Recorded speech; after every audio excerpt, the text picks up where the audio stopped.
सुंदरता किस कीमत पर? 20 मिनट की ये फिल्म पूरी होगी तब तक 3000 प्राणी धरती के सबसे जालिम शिकारी यानी मनुष्य के हाथों मारे जा चुके होंगे। और उसके ये शिकार भोजन के लिए नहीं, केवल सजने सजाने के लिए होंगे। कसूर हम सभी का है। हम जो कुछ मांगते खरीदते हैं उनमें से कितनी ही चीजें लाचार जानवरों पर हिंसा करके बनती हैं, मगर हम उन अत्याचारों को जान ही नहीं पाते। बिना सोचे समझे बस खरीदते ही जाते हैं। कुछ फैशनों के पीछे छिपी भयंकर हिंसा को उजागर करने और रोकने और हिंसा के बिना बने कपड़ों, जूतों, सौंदर्य प्रसाधनों वगैरह की ओर ध्यान खींचने के लिए ही ब्यूटी विदाउट क्रूरल्टी का आरंभ हुआ। ब्यूटी विदाउट क्रूरल्टी की स्थापना 1959 में म्यूरियल द लेडी डाउडिंग द्वारा उनके पति लॉर्ड डाउडिंग के सहयोग से हुई। उनके निधन के बाद भी लेडी डाउडिंग ने अपना अभियान जारी रखा। लेडी डाउडिंग कहती हैं, हमने अपना काम शुरू किया था फर और चमड़े के कारोबार में छुपी हिंसा और बेरहमी को जनता के सामने लाकर। इसी दौरान पता चला कि सौंदर्य प्रसाधनों के लिए भी जानवरों पर हिंसा होती है। उस हिंसा की और हिंसा को रोकने में हमारी कोशिशों की एक झलक आपको इस फिल्म में मिलेगी।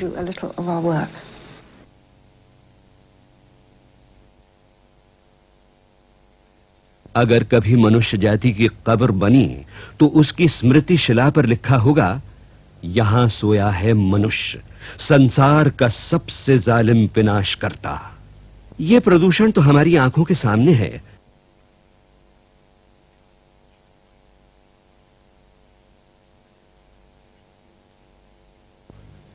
मनुष्य द्वारा फैलाए हुए प्रदूषण और बर्बादी की गवाह है ये गंदगी।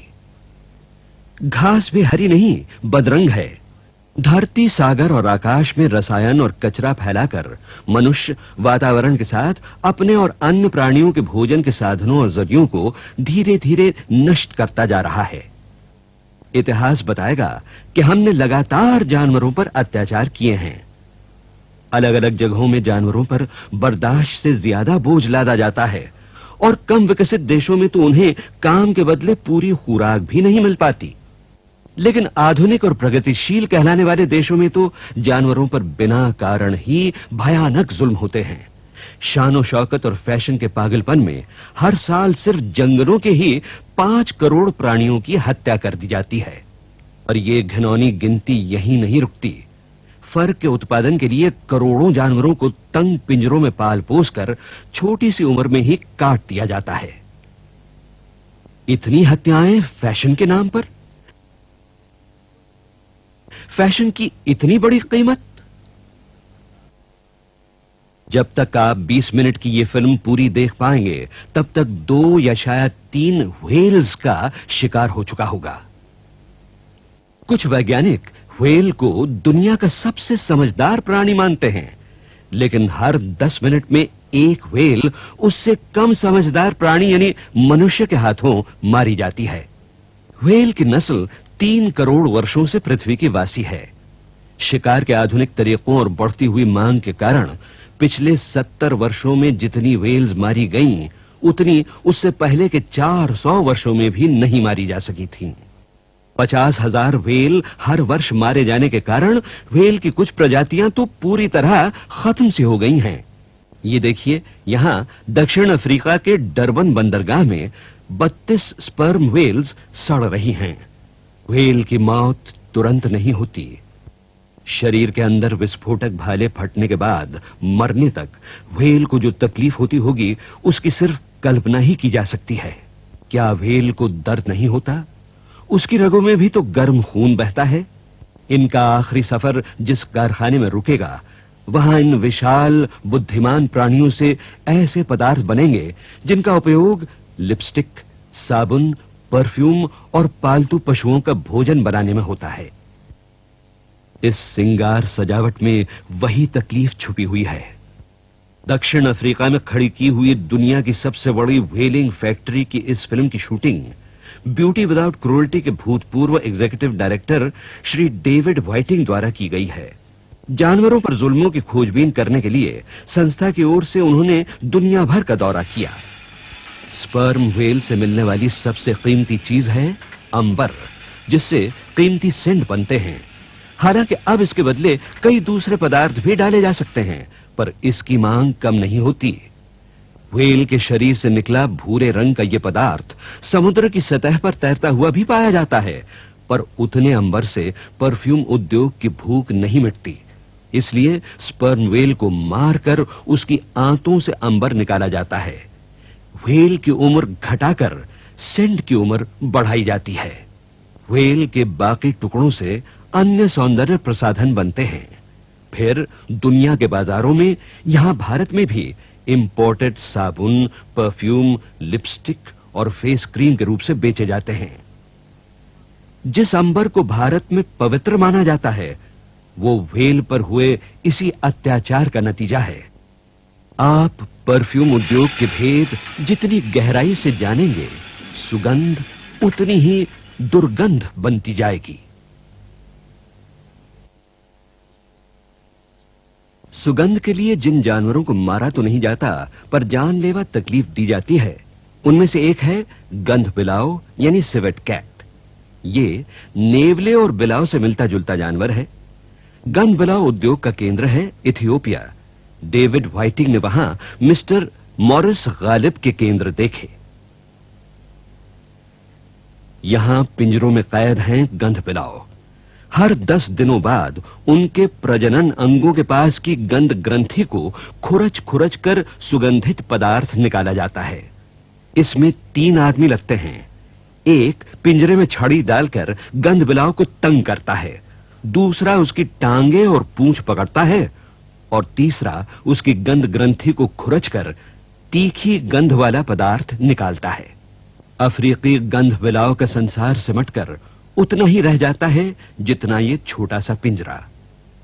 सुगंधित पदार्थ देने तक यानी करीब 4 साल तक इसकी जिंदगी इसी कैद में गुजरेगी। उसके बाद इसे सजाए मौत देकर इसकी रुएदार खाल उतारकर बेच दी जाएगी। अपने बेकार स्वार्थ के बदले में मनुष्य इन जानवरों को 2 ही उपहार देता है, दर्द से भरी जिंदगी और तड़पती हुई मौत। गंध बिलाव के लिए अगर जिंदगी का मतलब है उम्र कैद, तो मौत के साये में जीते हैं कस्तूरी मृग। ये भी परफ्यूम उद्योग की खातिर ही बलि चढ़ते हैं। कहीं कहीं तो ये पूरे के पूरे खत्म हो चुके हैं, और जो कस्तूरी मृग बाकी हैं, वो भी शिकार चोरों के शिकार बन रहे हैं। हालांकि कुछ जगहों पर, जैसे कि भारत और नेपाल में, इन्हें मारना कानूनी तौर पर मना है। मुड़े हुए पौधे में एक छोटी सी गांठ, बस यही है शिकारी का जाल। चलने में जरा सी असावधानी हुई और कस्तूरी मृग फंसा जाल में। पहाड़ी लोग जितने सीधे साधे होते हैं, उनकी जिंदगी उतनी ही मुश्किलों भरी होती है। तभी तो उन्हें बहकाकर उनसे गैर कानूनी काम करवाना आसान होता है। साल भर में अगर एक नर कस्तूरी मृग इनकी पकड़ में आ जाए, तो इनका पूरा परिवार साल भर गुजारा कर सकता है। नर कस्तूरी मृग की नाभि से निकली हुई कस्तूरी की कीमत उसी वजन के सोने से 4 गुनी ज्यादा होती है। कुदरत ने इस मृग को कस्तूरी इसलिए दी कि यह कस्तूरी की गंध से अपने क्षेत्र की सीमा की पहचान बना सके, मगर यही कस्तूरी उसके लिए लाती है मौत का पैगाम।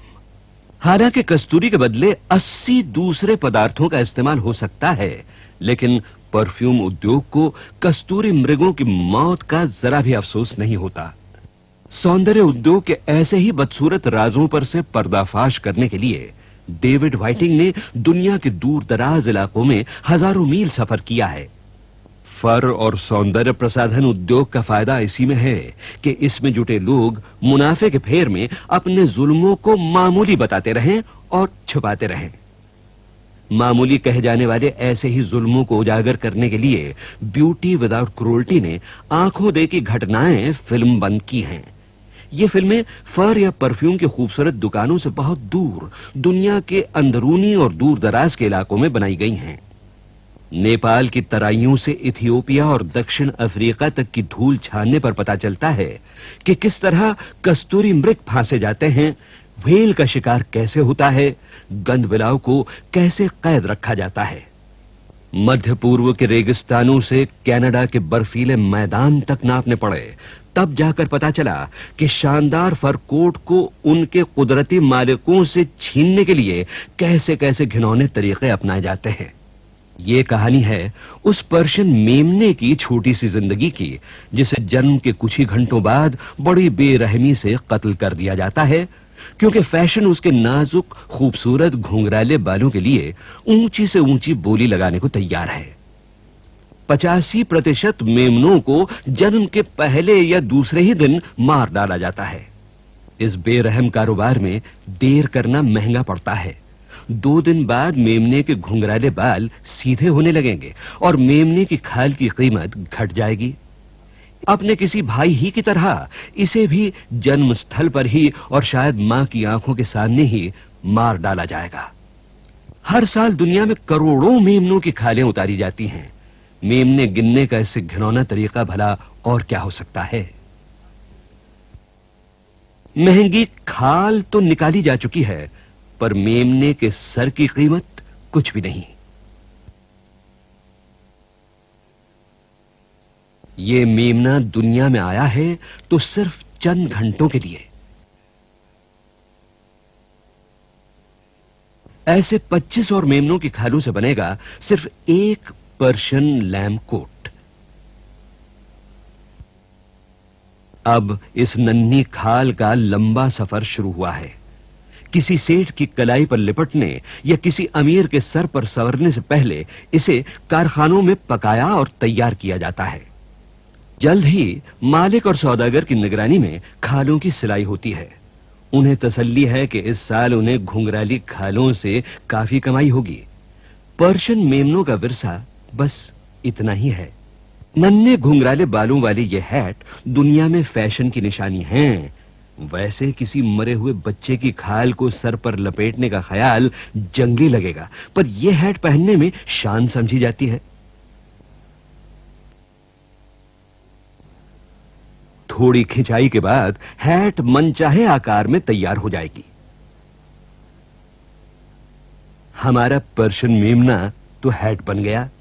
दूसरे मेमने कोट या फैशन के अन्य साजो सामान बन गए। लेकिन बेहतरीन से बेहतरीन कारीगरी भी इन खालों को उतनी लुभावनी नहीं बना सकती जितनी लुभावनी ये अपने असली नन्हे मुन्ने मालिकों के शरीर पर लगती।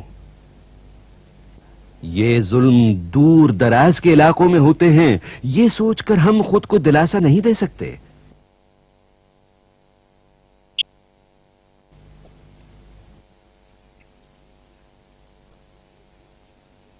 ये मिंक ब्रिटिश हैं। ये ब्रिटेन में जन्मे पले और वहीं इनकी खाल उतारी गई। अब भारत में भी इसकी शुरुआत होने वाली है। मिंक यानी ऊद बिलाव के फार्म में हत्या का घिनौनापन नाजी हत्याकांड से टक्कर ले सकता है। मिंक छोटे छोटे पिंजरों में कैद रहते हैं, जिनके पांव तले होती हैं तार की जालियां। बोतलों में क्लोरोफॉर्म से भीगी हुई रुई रखकर उनमें मिंक का मुंह डालकर उन्हें मारा जाता है।